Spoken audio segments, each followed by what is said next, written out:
Hello everyone, welcome back to my YouTube channel understand law. आज की video में हम पढ़ेंगे set off and carry forward of losses जो दिया गया है हमें इनकम टैक्स एक्ट 1961 के अंडर। देखो, इनकम टैक्स सिर्फ आपके प्रॉफिट्स पर टैक्स लेने का काम नहीं करता, लॉ इक्विटी और जस्टिस पर चलता है। अगर किसी साल आपको नुकसान यानी कि लॉसेस हुए हैं तो सरकार आपको ये रिलीफ देती है कि आप उस लॉसेस को अपने प्रॉफिट से एडजस्ट कर सकें। इसी प्रोसेस को हम सेट ऑफ और कैरी फॉरवर्ड कहते हैं। ठीक है, तो इनकम टैक्स एक्ट 1961 के मुताबिक ये बेनिफिट एक पर्सन को मिलता है। ठीक है, सेक्शन 2 सब सेक्शन 31 के अंडर पर्सन की डेफिनेशन काफ़ी वाइड है। इसमें individual, HUF Hindu undivided family, company, firm, AOP association of person, BOI body of individual और लोकल अथॉरिटी सब शामिल है। यानी कोई भी लीगल एंटिटी जो टैक्स भरती है वो इस प्रोविज़न का फ़ायदा उठा सकती है। डन। फिर हमारे पास आ जाते हैं meaning of set off and carry forward. देखो, सेट ऑफ का सिंपल मतलब है एडजस्टमेंट इन करंट ईयर। मान लीजिए आपके दो बिजनेस है या दो अलग सोर्सेज से इनकम आ रही है, एक जगह प्रॉफिट हुआ और दूसरी जगह लॉस। तो सेम फाइनेंशियल ईयर में जब आप उस लॉस को किसी दूसरे हेड या सोर्स की इनकम से डिडक्ट करते हैं ताकि आपका नेट टैक्सेबल इनकम कम हो जाए, तो उसे हम सेट ऑफ कहते हैं। वहीं कैरी फॉरवर्ड का मतलब होता है फ्यूचर एडजस्टमेंट। कभी कभी लॉसेस इतने बड़े होते हैं कि उस साल का प्रॉफिट उसे एब्जॉर्ब नहीं कर पाता या फिर किसी लीगल रिस्ट्रिक्शन की वजह से आप उसे उस साल एडजस्ट नहीं कर पाते। तो ऐसे में लॉ आपको परमिशन देता है कि आप उस बचे हुए लॉसेस को असेसमेंट ईयर यानी कि अगले साल में ले जाएं। ठीक है, इससे आने वाले सालों के प्रॉफिट से एडजस्ट किया जा सकता है subject to specific time limits, जो हम अगली स्लाइड्स में देखेंगे। डन। अब यहाँ पे हम याद रखेंगे कुछ एब्सोल्यूट बार, मतलब हर लॉस एडजस्ट नहीं होता। सबसे पहले है इसमें हमारे पास एक्सेम्प्टेड इनकम, सेक्शन 10। अगर किसी सोर्स से होने वाली कमाई पर टैक्स ही नहीं लगता, जैसे कि एग्रीकल्चर इनकम इन इंडिया, तो उस सोर्स से होने वाले लॉस को भी आप टैक्सेबल प्रॉफिट के अगेंस्ट सेट ऑफ नहीं कर सकते। लॉजिक बहुत सिंपल है भाई, जहाँ प्रॉफिट पर टैक्स नहीं वहाँ लॉसेस का बेनिफिट भी नहीं मिलेगा। दूसरी बात याद रखेंगे, कैजुअल इनकम्स। देखो, winning of lotteries, crossword puzzles, horse races, card games या बेटिंग, यहाँ ना रूल बहुत स्ट्रिक्ट हैं। इनका टैक्स रेट फ्लैट 30% होता है। ठीक है, इसके ऊपर सरचार्ज और सेस अलग से होते हैं, तो इनके अगेंस्ट कोई भी लॉस सेट ऑफ नहीं किया जा सकता। ठीक है, लेकिन अगर आपको लॉटरी में लॉस हो जाए, जैसे टिकट के पैसे डूब गए, तो वो लॉसेस भी डेड लॉस माना जाता है, वो किसी और प्रॉफिट से एडजस्ट नहीं होगा। ये एब्सोल्यूट बार है। क्लियर। फिर है स्टैट्यूटरी सीक्वेंस ऑफ लॉसेस। देखो, जब हम लॉसेस को एडजस्ट करते हैं तो हम अपनी मर्जी से किसी भी इनकम से माइनस नहीं कर सकते। इनकम टैक्स एक्ट ने एक हायरार्की सेट की है, इस सीक्वेंस को फॉलो करना मैंडेटरी है। इसमें सबसे पहले हमारे पास स्टेप 1 है इंट्रा हेड एडजस्टमेंट, जो दिया गया है सेक्शन 17 में। ये सबसे पहला और प्राइमरी स्टेप है। इसका सिंपल रूल है कि घर की बात घर में ही सॉल्व करो। ठीक है, एक ही हेड ऑफ इनकम के अंदर मल्टीपल सोर्सेज हो सकते हैं। एग्जाम्पल के लिए, अगर आपके पास 2 हाउस प्रॉपर्टीज़ हैं, एक से रेंट यानी कि प्रॉफिट आ रहा है और दूसरे का लोन चल रहा है जिस वजह से वो लॉस में है, तो पहले आप उन दोनों को आपस में एडजस्ट करेंगे। ठीक है, इस स्टेप को हम सोर्स टू सोर्स एडजस्टमेंट भी कहते हैं अंडर सेम हेड। ठीक है, फिर इफ़ लॉसेस रिमेन्स तो आता है हमारे पास स्टेप 2 इंटर हेड एडजस्टमेंट, जो दिया गया है सेक्शन 71 में। अगर स्टेप 1 के बाद भी लॉसेस बच जाता है, यानी उस हेड में इतना प्रॉफिट ही नहीं था कि लॉस ख़त्म हो सके, तब हम स्टेप 2 पर आते हैं। ठीक है, अब हम हेड चेंज करते हैं, एक हेड का लॉस दूसरे हेड की इनकम से एडजस्ट किया जाता है। एग्जाम्पल के लिए, बिजनेस लॉस को हाउस प्रॉपर्टी इनकम से एडजस्ट करना। ठीक है, अब यहाँ पे नोट हम ये याद रखेंगे कि यहाँ पर बहुत सारी रिस्ट्रिक्शंस आती हैं जो हम आगे पढ़ेंगे, जैसे बिजनेस लॉस सैलरी से एडजस्ट नहीं हो सकता, तो वो रिस्ट्रिक्शंस हमें ध्यान रखनी है। फिर step 3 carry forward of losses. देखो अगर आप मतलब ऊपर के दोनों स्टेप्स यानी कि इंट्रा हेड और इंटर हेड के बाद भी लॉसेस फुली एब्जॉर्ब यानी कि ख़त्म नहीं हुआ, तब हम उसे अगले साल के लिए पोस्टपोन कर देते हैं और इसी को हम कहते हैं कैरी फॉरवर्ड ऑफ लॉसेस। इसका फ़ायदा ये है कि फ्यूचर में जब आपको इनकम होगी तब आप पुराने लॉसेस को माइनस कर सकते हैं, अपना टैक्स बचा सकते हैं। तो इसके लिए ना सेक्शन 139 सबसेक्शन 3 के अंडर टाइमली रिटर्न फाइल करना बहुत ज़रूरी होता है। ठीक है, अगर आप टाइमली रिटर्न फाइल नहीं करते हो तो आप कैरी फॉरवर्ड के जो बेनिफिट्स हैं उनको अवेल नहीं कर सकते हैं। ऑल राइट, नेक्स्ट है हमारे पास स्टेप 1, डिटेल में पढ़ेंगे अब हम यहाँ पे इंट्रा हेड एडजस्टमेंट जो दिया गया है सेक्शन 70 में। अब यहाँ एक हम फंडामेंटल रूल पहले याद रखेंगे कि जब हम एक ही हेड ऑफ इनकम के अंदर एक सोर्स के नुकसान यानी कि लॉस को दूसरे सोर्स की प्रॉफिट से एडजस्ट करते हैं तो उसे इंट्रा हेड एडजस्टमेंट कहते हैं। डन हो गया। लेकिन इनकम टैक्स एक्ट ना खुले दिल से सब कुछ एडजस्ट करने नहीं देता। यहाँ जनरल रूल्स और स्पेसिफिक रिस्ट्रिक्शंस का खेल है। सबसे पहले हम देख लेते हैं कुछ एडमिसिबल सेट ऑफ कि क्या क्या एडजस्ट हो सकता है। तो देखो सबसे पहले तो नॉर्मल बिजनेस के लॉसेस। अगर आपके 2 बिजनेस हैं, एक टेक्सटाइल का और एक इलेक्ट्रॉनिक का, और टेक्सटाइल में लॉस हुआ तो आप उसे इलेक्ट्रॉनिक के प्रॉफिट से एडजस्ट कर सकते हैं। ये सिंपल एडजस्टमेंट है। फिर आते हैं हमारे पास कैपिटल गेन्स। अब इसको अच्छे से समझेंगे। देखो क्या है, यहाँ पे ना लॉ थोड़ा सा डिस्क्रिमिनेटरी हो जाता है। कैसे?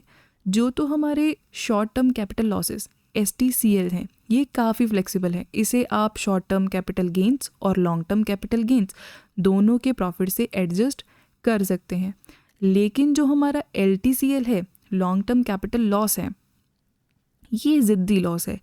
इसे आप सिर्फ और सिर्फ लॉन्ग टर्म कैपिटल गेन से ही एडजस्ट कर सकते हैं। इसे शॉर्ट टर्म गेन टच भी नहीं किया जा सकता। ठीक है, लॉजिक क्या है इसके पीछे कि जो हमारे लॉन्ग टर्म कैपिटल गेन्स हैं उन पर टैक्स रेट कम होता है, यूजुअली 10% और 20%। इसीलिए सरकार नहीं चाहती कि आप बड़े बड़े LTCL यानी कि लॉन्ग टर्म कैपिटल लॉसेस को हाई टैक्स वाले शॉर्ट टर्म कैपिटल गेन से एडजस्ट करके ज़्यादा टैक्स बचाएं। ठीक है, तो ये प्रोविज़न इसलिए होता है। फिर है हाउस प्रॉपर्टी लॉसेस। तो एक हाउस प्रॉपर्टी का लॉस दूसरे हाउस प्रॉपर्टी की इनकम से एडजस्ट हो सकता है बिना किसी टेंशन के, फ्रीली। फिर है स्पेक्युलेटिव बिजनेस लॉसेस। अब ये ना इंट्राडे ट्रेडिंग या गैम्बलिंग नेचर के ट्रांजैक्शंस होते हैं। तो रूल क्या है कि स्पेक्युलेटिव लॉसेस सिर्फ स्पेक्युलेटिव प्रॉफिट से ही एडजस्ट होगा। आप इसे अपने नॉर्मल किराने शॉप से या बिजनेस से एडजस्ट नहीं कर सकते हैं। फिर है owning and maintaining of race horses.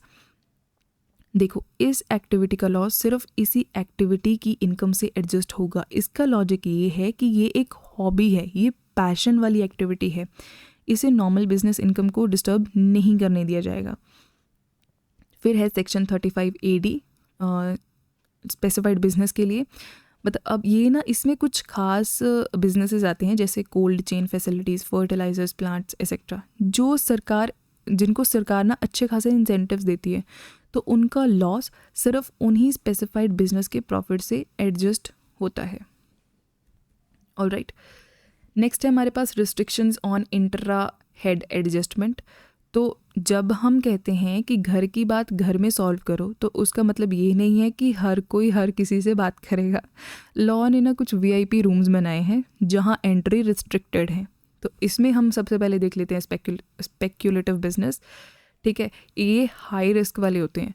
तो अगर आपको स्पेक्युलेटिव बिजनेस जैसे इंट्राडे ट्रेडिंग में लॉस हुआ है तो आप उसे नॉन स्पेक्युलेटिव यानी कि नॉर्मल बिजनेस के प्रॉफिट से एडजस्ट नहीं कर सकते। क्यों? क्योंकि स्पेक्यूलेशन को गैम्बलिंग के क्लोज माना जाता है।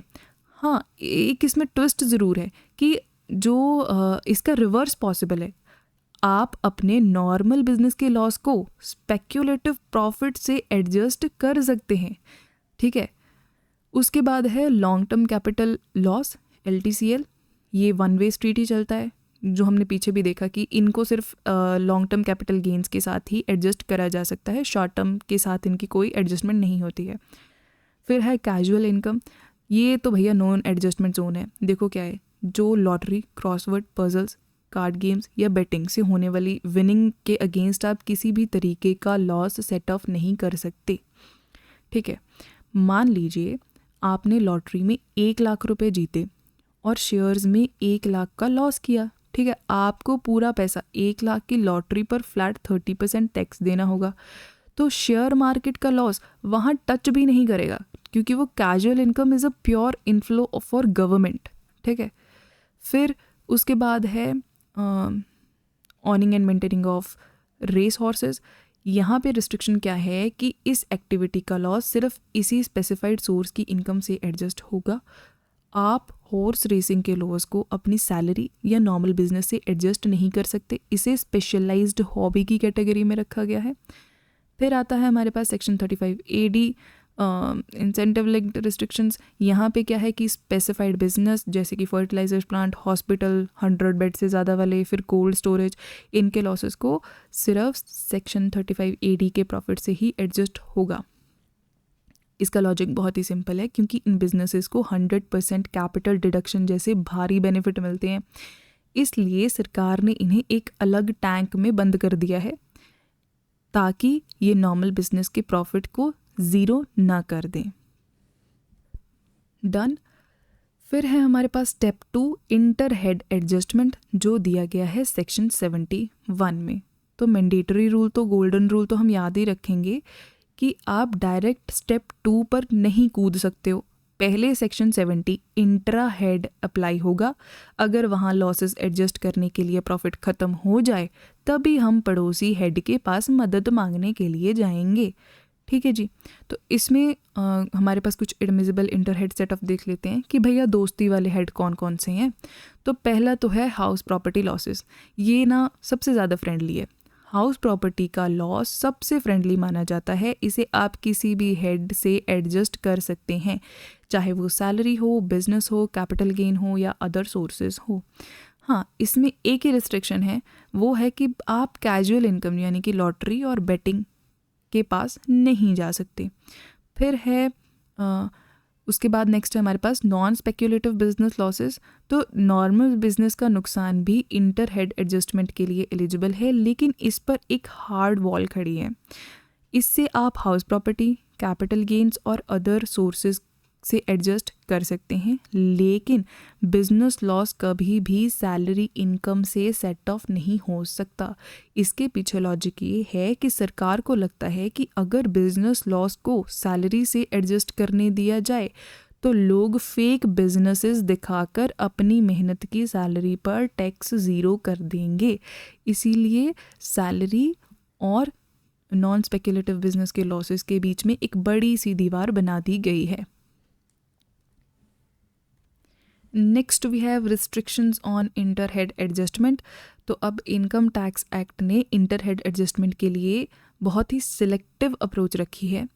तो ये रहे वो रिस्ट्रिक्शंस जिनसे हम लॉसेस होने पर भी हेड से बाहर नहीं निकल सकते। तो इसमें सबसे पहले हमारे पास स्पेक्युलेटिव बिजनेस के लॉसेस, द आइसोलेटेड आइलैंड भी बोलेंगे हम इसको, क्योंकि स्पेक्यूलेटिव बिजनेस का लॉसेस सिर्फ स्पेक्यूलेटिव प्रॉफिट से ही एडजस्ट होता है। सेक्शन 70 में भी देखा था, ये किसी भी दूसरे हेड यानी कि salary, house property, capital gain के पास नहीं जा सकता, क्योंकि इसे हाई रिस्क गैम्बलिंग कैटेगरी में रखा गया है। दूसरी बात, कैपिटल गेन लॉसेस चाहे वो शॉर्ट टर्म के हो या लॉन्ग टर्म के हो, कैपिटल गेन का नुकसान किसी भी दूसरे हेड की इनकम से एडजस्ट नहीं हो सकता। एग्जाम्पल के लिए, अगर आपने शेयर्स बेचकर लॉस किया तो आप उसे अपनी सैलरी या हाउस प्रॉपर्टी रेंट से माइनस नहीं कर सकते हैं, इसे सिर्फ कैपिटल गेन हेड के अंदर ही रहना होगा। फिर है कैजुअल इनकम्स, ठीक है, जो हमारी लॉटरी, बैटिंग, गैम्बलिंग से होने वाली इनकम के अगेंस्ट किसी भी हेड का लॉस सेट ऑफ नहीं किया जा सकता। ठीक है, उसके बाद है owning and maintaining of race horses, मतलब इस एक्टिविटी का लॉस सिर्फ इसी स्पेसिफिक सोर्स की इनकम से एडजस्ट होता है, ये दूसरे हेड के लिए ब्लॉक्ड है। फिर है section 35 AD specified business, cold chain, fertilisers और वेयर हाउसेज जैसे स्पेशलाइज्ड बिजनेस का लॉस किसी भी दूसरे हेड की इनकम से एडजस्ट नहीं हो सकता, इन्हें सिर्फ सेक्शन 35 AD के प्रॉफिट्स ही चाहिए होंगे, ठीक है। फिर है business profession loss versus salary.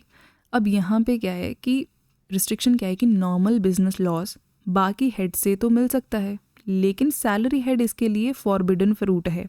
क्यों? क्योंकि सेक्शन 71 सबसेक्शन 2A का मैंडेट है ताकि सैलरीड लोग अपना टैक्स बचाने के लिए लॉस मेकिंग साइड बिजनेसेस का सहारा ना ले सकें, ठीक है जी। नेक्स्ट है हमारे पास कुछ special rules house property losses के लिए। अब आ जाते हैं section 71A, the carry forward lifeline है हमारे पास, द ट्रांजिशनल प्रोविजन है। अब इसमें देखिए क्या है कि अगर आपने हाउस प्रॉपर्टी का लॉस करंट ईयर में यानी कि इंट्रा हेड या इंटर हेड एडजस्टमेंट के बाद भी बच जाता है तो उसके लिए ये रूल्स अप्लाई होते हैं, ठीक है। सबसे पहले है हमारे पास टाइम लिमिट कि आप इस लॉस को अगले 8 असेसमेंट ईयर तक कैरी फॉरवर्ड कर सकते हैं, ठीक है। अब हमने देखा था कि हाउस प्रॉपर्टी वाले सबसे फ्रेंडली है, वो हर हेड में एडजस्ट हो जाते हैं, लेकिन जब वो एक बार कैरी फॉरवर्ड हो गए नेक्स्ट ईयर में उनको ले गए तो उन पे रिस्ट्रिक्शंस लग जाती है। कैसे? देखो करंट ईयर में तो हमने हाउस प्रॉपर्टी की लॉस किसी भी हेड सैलरी बिजनेस एक्सेट्रा में एडजस्ट हो सकता है, लेकिन कैरी फॉरवर्ड होने के बाद ये सिर्फ और सिर्फ हाउस प्रॉपर्टी इनकम से ही एडजस्ट होगा। फिर हमारा हाउस प्रॉपर्टी जो है ये अभी भी हीरो बना हुआ है। कैसे? इसको ना एक लीनियंसी ऑन रिटर्न फाइलिंग मिलती है, मतलब एक बड़ा ही एक्सेप्शन है। बाकी लॉसेस को कैरी फॉरवर्ड करने के लिए रिटर्न टाइम पर भरना यानी कि सेक्शन 139 सबसेक्शन 1 ज़रूरी है, लेकिन हाउस प्रॉपर्टी के लॉसेस को बिलेटेड रिटर्न यानी कि लेट रिटर्न के केसेस में भी कैरी फॉरवर्ड किया जा सकता है। तो हाउस प्रॉपर्टी हमारे अभी भी हीरो हैं। फिर नेक्स्ट आते हैं हमारे पास लिमिटेशन ऑफ अमाउंट। ये आया हमारे पास फाइनेंस एक्ट 2017 के बाद सेक्शन 71 सब सेक्शन 3A। इसमें क्या है, देखो पहले ना हाउस प्रॉपर्टी के लॉसेस को इंटर हेड एडजस्टमेंट पर कोई भी लिमिट नहीं थी, जिसकी वजह से लोग अपने बड़े होम लोन्स लेकर अपनी पूरी सैलरी का टैक्स ज़ीरो कर देते थे। लेकिन अब रूल्स चेंज हो चुके हैं, तो अब क्या है कि 2 लाख की लिमिट है। आप करंट ईयर में दूसरे हेड जैसे सैलरी या बिजनेस से मैक्सिमम 2 लाख तक के ही हाउस प्रॉपर्टी लॉस एडजस्ट कर सकते हैं। अगर इससे ज़्यादा लॉस है, एक्सेस लॉस है, ठीक है, अगर 2 लाख से ज़्यादा है तो बैलेंस अमाउंट सीधा कैरी फॉरवर्ड हो जाएगा अगले साल के लिए, और कैरी फॉरवर्ड होने के बाद वो क्या होगा, सिर्फ और सिर्फ हाउस प्रॉपर्टी में ही सेट ऑफ होगा। डन। तो एग्जाम्पल के लिए मान लीजिए कोई मिस्टर ए हैं, ठीक है, उनका हाउस प्रॉपर्टी का लॉस है 7 लाख रुपीज़ का और उनकी बिजनेस की इनकम है 10 लाख रुपीज़। तो करंट ईयर में एडजस्टमेंट कैसे होगी? मिस्टर ए सिर्फ 2 लाख का लॉस बेनिफिट बिजनेस इनकम से माइनस कर पाएंगे। दूसरी बात, टैक्सेबल बिजनेस इनकम कितनी रह जाएगी उनकी? 10 लाख में से 2 लाख माइनस करेंगे 8 लाख हो जाएगी। अगर ये 2 लाख वाली लिमिट ना होती तो वो 10 लाख में से सीधे के सीधे 7 लाख माइनस कर देते और उनका टैक्सेबल इनकम जो है वो सिर्फ 3 लाख होती। लेकिन इस प्रोविज़न के बाद अब 2 लाख की ही लिमिट है तो वो 10 लाख में से सिर्फ 2 लाख माइनस कर सकते हैं और 8 लाख क्या है, उनकी टैक्सेबल इनकम है। तो जो यहाँ पे फिर 5 लाख बच जाएगा, रिमेनिंग 5 लाख होगा, ये डेड नहीं हुआ है, इसको अगले साल कैरी फॉरवर्ड कर लिया जाएगा और फिर इसकी सेट ऑफ या इसकी एडजस्टमेंट सिर्फ और सिर्फ हाउस प्रॉपर्टी के हेड में ही होगी। ठीक है, ये तो था हमारा हाउस प्रॉपर्टी को कैसे कैरी फॉरवर्ड करेंगे। नेक्स्ट है हमारे पास carry forward of business losses. तो बिजनेस लॉसेस को कैरी फॉरवर्ड करने के लिए लॉ ने 3 बकेट बनाए हैं, जिसमें सबसे पहला है हमारे पास नॉन स्पेक्युलेटिव बिजनेस लॉसेस, जो दिया गया है सेक्शन 72। ये ना आपके नॉर्मल बिजनेस या प्रोफेशन है, जैसे कि शॉप, फैक्ट्री, सीए या फिर लॉ प्रैक्टिस, वो वाली फॉर्म्स। ठीक है, तो इसके लिए टाइम लिमिट क्या है कि आप इस लॉस को अगले 8 असेसमेंट ईयर तक कैरी फॉरवर्ड कर सकते हैं। दूसरी बात, सेट ऑफ का रूल क्या है कि कैरी फॉरवर्ड होने के बाद ये लॉस सिर्फ बिजनेस इनकम से ही एडजस्ट होगा, यानी अब ये कैपिटल गेन या हाउस प्रॉपर्टी के पास नहीं जा सकते हैं। ये रूल्स है ना ऑलमोस्ट सबके लिए सेम है कि जब एक बार कोई लॉस कैरी फॉरवर्ड हो गया तो वो सेम हेड में ही एडजस्ट हो सकता है, फिर वो इधर उधर झांकना उसके लिए बंद है, मना है, उसको रिस्ट्रिक्शन है। फिर अब एक इम्पॉर्टेंट बात यहाँ पे याद रखेंगे कि ज़रूरी नहीं है कि वही सेम बिजनेस चालू रहे, ठीक है। अगर पुराना बिजनेस बंद भी हो गया है तब भी उसके लॉसेस आप नए बिजनेस के प्रॉफिट से एडजस्ट कर सकते हैं। फिर नेक्स्ट है हमारे पास सेक्शन 73 जो है स्पेक्यूलेटिव बिजनेस के लॉसेस के लिए। इसमें ना इंट्राडे ट्रेडिंग के या बिना डिलीवरी वाले ट्रांजैक्शंस आते हैं। लॉ इस पर बहुत सख्त है। इसमें टाइमलाइन क्या है कि इसे कैरी फॉरवर्ड करने के लिए सिर्फ 4 असेसमेंट ईयर मिलते हैं। नॉर्मल बिजनेस से आधा, नॉर्मल में 8 था और स्पेक्यूलेटिव बिजनेस में सिर्फ आपको 4 साल मिलते हैं। अब इसका सेट ऑफ का रूल क्या है कि ये कैरी फॉरवर्ड होने के बाद भी सिर्फ स्पेक्यूलेटिव बिजनेस प्रॉफिट से ही एडजस्ट होगा, इसका एक्सक्लूजन स्टेटस बरकरार है। ये पहले भी मतलब कैरी फॉरवर्ड करने से पहले भी हम इसको सिर्फ और सिर्फ स्पेक्यूलेटिव बिजनेस के प्रॉफिट से सेट ऑफ करते थे और कैरी फॉरवर्ड करने के बाद भी सिमिलर है। फिर तीसरा है हमारे पास सेक्शन 73A जिसमें है हमारे पास स्पेसिफाइड बिजनेस के लॉसेस। अब ये सेक्शन 35AD वाले स्पेशल बिजनेसेस जो हैं, जो हमने पहले भी देखा, कौन से, cold chain, warehousing for agricultural produce या हॉस्पिटल जहाँ 100 से ज़्यादा बेड्स हैं, तो इनकी टाइम लिमिट क्या है कि इसकी कोई भी एक्सपायरी डेट है ही नहीं। इनडेफिनिट पीरियड तक आप इसको कैरी फॉरवर्ड कीजिए, जब तक प्रॉफिट नहीं होता तब तक इसे कैरी फॉरवर्ड करते रहिए, ठीक है। अब सेट ऑफ का रूल इसमें क्या है कि सिर्फ सेक्शन 35AD वाले स्पेसिफाइड बिजनेस के प्रॉफिट से ही आप इसको एडजस्ट करेंगे, जैसा पहले था। कैरी फॉरवर्ड होने के बाद भी सिमिलर ट्रीटमेंट है। अब अगर हम मैंडेटरी कंडीशन की यहाँ पे बात करें जो कि है सेक्शन 139 सब सेक्शन 1, तो इन तीनों टाइप्स के लॉसेस को कैरी फॉरवर्ड करने का हक आपको तभी मिलेगा जब आप अपनी income tax return prescribed due date के अंदर फाइल करेंगे।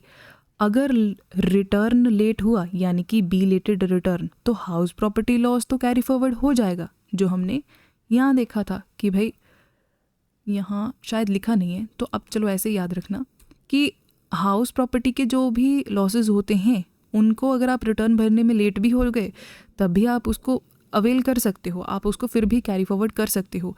लेकिन इन बिजनेसेस के केसेस में एक बार अगर आप रिटर्न भरने में लेट हो जाते हो ड्यू डेट के बाद, आप इनको कैरी फॉरवर्ड नहीं कर सकते हैं, क्योंकि ये वाले बिजनेस लॉसेस फिर डेड हो जाते हैं, ठीक है। नेक्स्ट है हमारे पास carry forward of capital gains and race horses के केस में। तो यहाँ पे सबसे पहले है सेक्शन 74 जो डील करता है कैपिटल गेन्स के लिए, और यहाँ पे 8 ईयर रूल अप्लाई होता है। देखो, शेयर्स, प्रॉपर्टी या गोल्ड बेचने पर जो लॉसेस होता है उसे कैरी फॉरवर्ड करने की कंडीशन ये है कि सबसे पहले टाइम लिमिट, आप इन लॉसेस को अगले 8 असेसमेंट ईयर तक कैरी फॉरवर्ड कर सकते हैं। दूसरी बात, सेम हेड रिस्ट्रिक्शन यहाँ पे है। एक बार लॉस कैरी फॉरवर्ड हो गया तो वो इंटर हेड एडजस्टमेंट नहीं कर सकता, वो सिर्फ कैपिटल गेन्स हेड के प्रॉफिट से ही सेट ऑफ होगा। तीसरी बात, अगर हम इंटरनल हायरार्की देखें जो हमने पहले भी देखी थी, क्या LTC या लॉन्ग टर्म कैपिटल लॉसेस ये सिर्फ और सिर्फ लॉन्ग टर्म कैपिटल गेन से एडजस्ट होंगे, और शॉर्ट टर्म कैपिटल लॉसेस ये फ्लेक्सिबल हैं, ये शॉर्ट टर्म कैपिटल गेन्स और लॉन्ग टर्म कैपिटल गेन्स दोनों से एडजस्ट हो सकते हैं। फिर है हमारे पास सेक्शन 74A जो कि है रेस हॉर्सेस की बात करता है, owning and maintaining of race horses. ये इनकम फ्रॉम अदर सोर्सेज का एक स्पेशल पार्ट है, तो इसके लिए टाइम लिमिट है हमारे पास 4 ईयर्स तक ही कैरी फॉरवर्ड हो सकते हैं। फिर एक्सक्लूसिव एडजस्टमेंट की अगर हम बात करें तो ये लॉस कैरी फॉरवर्ड होने के बाद सिर्फ उसी सोर्स यानी कि owning and maintaining of race horses की इनकम से ही एडजस्ट होगा। और यहाँ पे हम याद रखेंगे कि इन दोनों सेक्शन के लिए सबसे बड़ी शर्त ये है कि ITR must be filed within the due date. अगर आपने रिटर्न फाइल करने में देरी की तो लॉ आपको लॉस अगले साल के लिए कैरी फॉरवर्ड करने का रास्ता ब्लॉक कर देगा, ठीक है। नेक्स्ट हम देख लेते हैं, सिंथेसिस है हमारे पास। जितने भी हमने कैरी फॉरवर्ड के प्रोविज़न पढ़े उनका यहाँ पे एक समरी टेबल आपको दिया गया है, इसको फटाफट से 2 मिनट में रिवाइज करते हैं। देखो, सबसे पहले है यहाँ पे लिखे हैं टाइप्स ऑफ लॉसेस, फिर उनके साथ कौन से सेक्शंस डील करते हैं, और कैरी फॉरवर्ड कितने साल तक आप कर सकते हो, और कैरी फॉरवर्ड जब एक बार कोई लॉस कैरी फॉरवर्ड हो गया फिर उसको सेट ऑफ कैसे कर सकते हैं, ये उसका प्रोविज़न दिया गया है। फिर सेक्शन 139 सबसेक्शन 1 यानी कि ITR को फाइल करना ड्यू डेट पर मैंडेटरी है या नहीं है, ठीक है, इन बेनिफिट्स को या इन कैरी फॉरवर्ड को अवेल करने के लिए।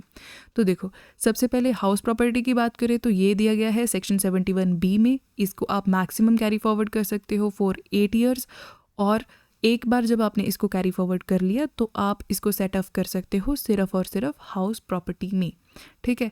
फिर अगर आपने ITR टाइमली नहीं भी भरी है, बी लेटेड ITR है, आपकी रिटर्न ऑफ इनकम है, तब भी आप इसे कैरी फॉरवर्ड कर सकते हो, क्योंकि ये यहाँ पे मैंडेटरी नहीं है। देखो क्या लिखा है, मैंडेटरी नहीं जी, ये नहीं, आपको इसको ड्यू डेट पे फाइल करना मैंडेटरी नहीं है। आप लेट भी हो गए हो तब भी आप हाउस प्रॉपर्टी के लॉसेस को कैरी फॉरवर्ड कर सकते हो।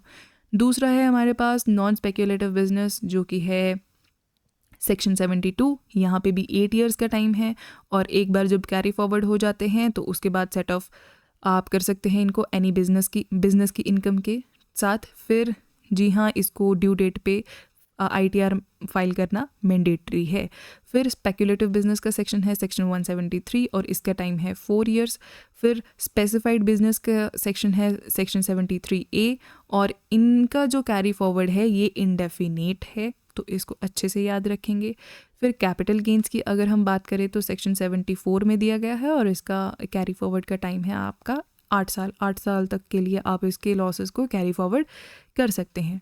हाँ, ये हम याद रखेंगे कि कौन से जो हमारा लॉन्ग टर्म कैपिटल लॉस है वो सिर्फ लॉन्ग टर्म कैपिटल गेंस के साथ ही सेटल होगा, और जो शॉर्ट टर्म कैपिटल लॉस है वो लॉन्ग टर्म और शॉर्ट टर्म दोनों कैपिटल गेंस के साथ एडजस्ट हो सकता है। फिर है रेस हॉर्सेस, ये दिया गया है हमें सेक्शन 74A में, और इसके पास भी टाइम है सिर्फ 4 साल का। डन, ये थे हमारे कैरी फॉरवर्ड के प्रोविजंस।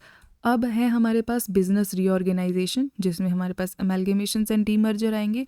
तो देखो, कॉरपोरेट वर्ल्ड में जब 2 कंपनीज एक हो जाती हैं तो इनकम टैक्स एक्ट उन्हें पुराने लॉसेस का बेनिफिट लेने की इजाज़त देता है, पर कुछ रूल्स यानी कि कुछ रिस्ट्रिक्शंस के साथ, जिसमें हम सबसे पहले देखते हैं सेक्शन 72A।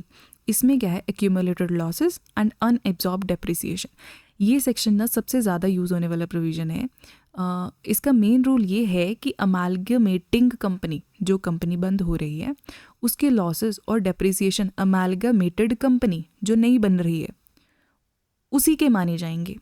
यहाँ पे ये बेनिफिट सिर्फ इन्हीं आइडेंटिटीज़ को मिलता है, जैसे कि कंपनीज जो इंडस्ट्रियल अंडरटेकिंग चला रही है, for example factories, manufacturing units, जो शिप्स या होटल्स के बिजनेस में है। दूसरा, बैंकिंग कंपनीज और पब्लिक सेक्टर कंपनीज जो एयरक्राफ्ट ऑपरेशंस में हैं, ठीक है। तो अब जिस साल अमेलगमेशन होती है उस साल ये अमेलगमेटेड कंपनीज को नया 8 साल का पीरियड मिल जाता है उन लॉसेस को सेट ऑफ करने के लिए। तो 8 साल वाला रूल यहाँ पे अप्लाई होता है। फिर सेक्शन 72AA की अगर हम बात करें बैंकिंग कंपनीज की, तो ये स्पेसिफिकली बैंकिंग के लिए है, बैंक्स के लिए है। अगर कोई बैंकिंग कंपनी किसी दूसरे बैंक के साथ मर्ज होती है under a scheme sanctioned by the central government, तो उनके अक्यूमुलेटेड लॉसेस और अनएब्जॉर्ब्ड डेप्रिसिएशन ट्रांसफ़र हो जाते हैं। देन नेक्स्ट है हमारे पास section 72AB for cooperative banks. Rules बिल्कुल सेम है। अगर एक कोऑपरेटिव बैंक दूसरे के साथ मर्ज होता है तो सक्सेसर बैंक पुराने लॉसेस को ऐसे कैरी फॉरवर्ड करेगा जैसे कि मर्ज कभी हुआ ही नहीं था, ठीक है। सक्सेशन के यहाँ पे पूरे बेनिफिट्स मिलते हैं।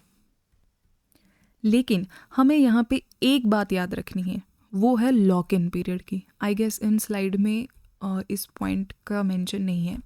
तो देखो होता क्या है, आप इसे अपने नोट्स में ऐड कर लेना, मैं आपको ऐसे वर्बली बता देती हूँ कि जब कोई कंपनी अमेलगमेट हो गई, मान लो, ठीक है, अमेलगमेटेड कंपनी को, उसके बाद कम से कम 5 साल तक जो कंपनी के 75% एसेट हैं उनको होल्ड करके रखना होता है, ठीक है, और बिजनेस कंटिन्यू करना होता है। अगर ये कंडीशन टूटी तो सारा सेट ऑफ या कैरी फॉरवर्ड जितना भी है वो सब वापस ले लिया जाता है, और फिर जितना भी सेट ऑफ या कैरी फॉरवर्ड हुआ था वो सारे माइनस करी हुई अमाउंट को दोबारा से आपकी इनकम कंसीडर करा जा सकता है, और वहाँ पे आपको टैक्स देना पड़ता है।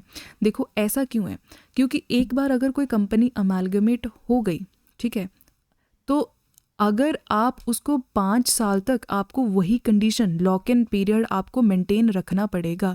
अब ये चीज़ ज़रूरी क्यों है, क्योंकि क्या होता था, कई बार कुछ बड़ी कंपनीज किसी ऐसी लॉस मेकिंग कंपनी को ख़रीद लेते थे या मर्ज कर लेते थे उनके साथ जिनके बहुत सारे लॉसेस होते थे।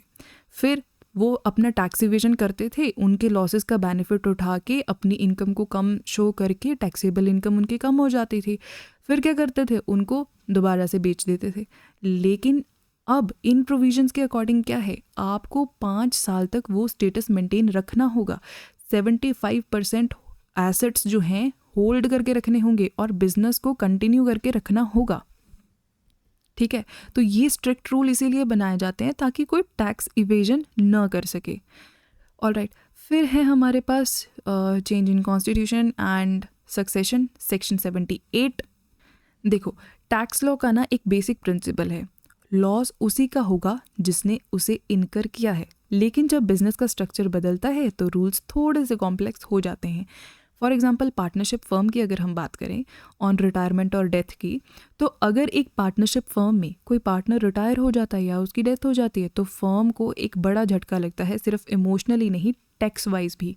देखो, इस पे रिस्ट्रिक्शन क्या है कि उस पार्टनर के हिस्से का जो भी पुराना लॉस यानी कि अक्यूमुलेटेड लॉस है वो अब फर्म कैरी फॉरवर्ड नहीं कर पाएगी। इसके पीछे लॉजिक ये है कि क्योंकि वो लॉस उस स्पेसिफिक पार्टनर का था और उसके जाने के बाद फर्म उस पर्सनल लॉस का बेनिफिट नहीं उठा सकती। ठीक है, लेकिन इसमें एक एक्सेप्शन ज़रूर है, विच इज़ अनएब्जॉर्ब्ड डेप्रिसिएशन। तो देखो, अनएब्जॉर्ब डेप्रिसिएशन पर सेक्शन 79 अप्लाई नहीं होता, यानी पार्टनर रहे या जाए डेप्रिसिएशन का कैरी फॉरवर्ड फर्म को मिलता ही रहेगा। दूसरी, अगर हम इंडिविजुअल्स की बात करें जहाँ पे हम सक्सेशन रूल पढ़ते हैं, जब एक इंसान अपना चलता फिरता बिजनेस किसी और को बेच देता है या हैंड ओवर कर देता है, फॉर एग्जांपल सक्सेशन, तो नए मालिक को पुराने मालिक के लॉसेस का तोहफा नहीं मिलता। जनरल रूल क्या है कि जो सक्सेसर है, जो नया मालिक है, वो प्रेडिसेसर जो पुराना मालिक था उसके लॉसेस को कैरी फॉरवर्ड और सेट ऑफ नहीं कर सकता। हाँ जी, इसमें एक एक्सेप्शन ज़रूर है। एक्सेप्शन है हमारे पास इनहेरिटेंस की।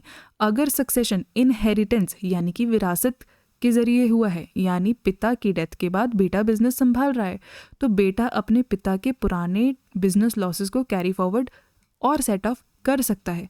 क्यों? क्योंकि लॉ ऑफ इनहेरिटेंस को एक फोर्स्ड चेंज माना जाता है। ये कोई कॉमर्शियल सेल नहीं है, ये बस फोर्स्ड तरीके से जो सक्सेसर हैं वो चेंज हुए हैं यहाँ पे। ठीक है, नेक्स्ट है हमारे पास सेक्शन 179 जो कि बताता है provision for closely held companies के लिए और 51% रूल।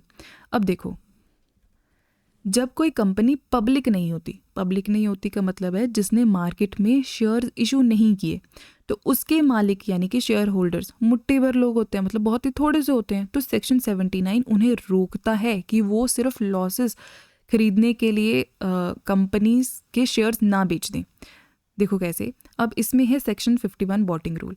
अगर एक क्लोजली हेल्ड कंपनी अपने पुराने लॉसेस कैरी फॉरवर्ड और सेट ऑफ करना चाहती है तो एक शर्त पूरी करनी होगी, जो है जिस साल लॉस हुआ यानी कि प्रीवियस ईयर ऑफ लॉसेस, ठीक है, और जिस साल सेट ऑफ चाहिए यानी कि last day of the current previous year, उन दोनों डेट्स पर कम से कम 51% वोटिंग पावर उन्हीं लोगों के पास होनी चाहिए जो पहले शेयर होल्डर्स थे। सिंपल वर्ड्स में, अगर मालिक 50% से ज़्यादा बदल गए हैं तो पुराने लॉसेस को डेड माना जाएगा और उन्हें आगे कैरी फॉरवर्ड नहीं किया जाएगा। ठीक है, ये भी स्ट्रिक्ट रूल इसीलिए बनाए गए हैं ताकि जो लॉस मेकिंग छोटी छोटी कंपनीज होती हैं उन्हें लोग ऐसे ही खरीद बेच कर करके अपना टैक्स इवेजन ना करें। ठीक है, हाँ जी, इसमें एक एक्सेप्शन ज़रूर है। वो क्या है कि कब ये 51% वाला रूल अप्लाई नहीं होता, तो सरकार ने कुछ केसेस में ढील दे रखी है कि जहाँ change in ownership commercial sale नहीं है। पहला, डेथ ऑफ शेयर होल्डर। अगर किसी शेयर होल्डर की डेथ हो जाती है और उसके शेयर्स उसके लीगल हायर्स के पास चले जाते हैं तो वोटिंग पावर का चेंज काउंट नहीं होगा, तो ठीक है, लॉस कैरी फॉरवर्ड रहेगा।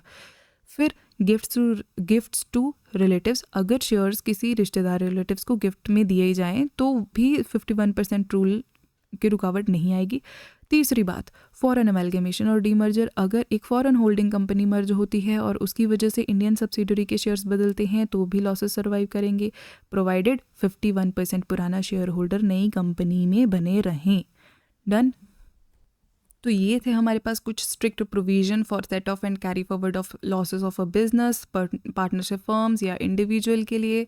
ठीक है, तो अभी ये हमने पढ़े set off and carry forward को डिटेल में पढ़ लिया है। तो आज की वीडियो के लिए बस इतना ही। ठीक है, आज की वीडियो के नोट्स और एक इनकम टैक्स के सारे कंसोलिडेटेड नोट्स की PDF आपको मिलेगी हमारे टेलीग्राम चैनल में, जिसका लिंक आपको मिलेगा डिस्क्रिप्शन में। तो thank you for watching this video. I hope you like today's lecture. If you found this lecture helpful, do not forget to like, share, subscribe to the channel understand law for more easy law lecture. See you in the next class. तब तक के लिए be positive and stay happy.